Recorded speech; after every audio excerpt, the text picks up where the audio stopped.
अपने कमरे के मंद अभयारण्य में अन्ना, एक अकेली छात्रा, रात से जूझ रही है। उसका चेहरा उसके लैपटॉप स्क्रीन की रोशनी से जगमगा रहा है। अव्यवस्था से घिरी हुई वह खाली पन्ने के खिलाफ युद्ध छेड़ती है।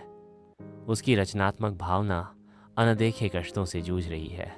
जैसे जैसे बाहर तूफान आता है, उसका गुस्सा उसके भीतर उठ रहे तूफान को दर्शाता है। प्रत्येक गर्जना उसके आंतरिक अशांति के चरम को बढ़ाती है। विक्टोरियन हवेली के अंदर छायाएं दीवारों पर खतरनाक ढंग से नृत्य करती हैं, क्योंकि एलिजा सावधानी से अंधेरे में आगे बढ़ती है। उसकी टॉर्च की रोशनी निराशा को चीरती है। अनदेखे कोनों से फुसफुसाहटें गूंजती हैं। एलिजा को डर और आशंका के माहौल में घेर लेती हैं, क्योंकि वह हवेली के दिल में गहराई से उतरती है। वास्तविकता और कल्पना के बीच की सीमा धुंधली हो जाती है, क्योंकि वह एक पुरानी पत्रिका को पकड़े हुए है। उसका चेहरा डर और अटूट संकल्प का कैनवास है।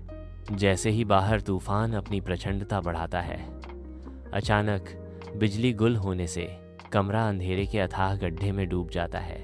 बढ़ती हुई अंधेरी से भयानक आकृतियां साकार होती हैं। उनकी आंखें एक दुर्भावनापूर्ण आग से जल रही हैं, जो एलिजा की आत्मा को छेदती है।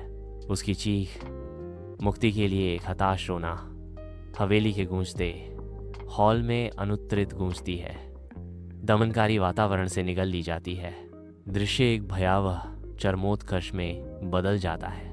अन्ना के सबसे गहरे डर और चिंताओं का एक आंतरायिक प्रकटीकरण आतंक के बवंडर में जारी किया गया। उसके कमरे के धुंधले कोने में छाया से एक आकृति उभरती है, जो उस दुःस्वप्न का प्रतीक है जिसे उसने अस्तित्व में लाया था। उसने जिस राक्षस को बनाया है वह जीवित हो उठा है, जो उसे अपने भीतर के अंधेरे का सामना करने के लिए मजबूर कर रहा है।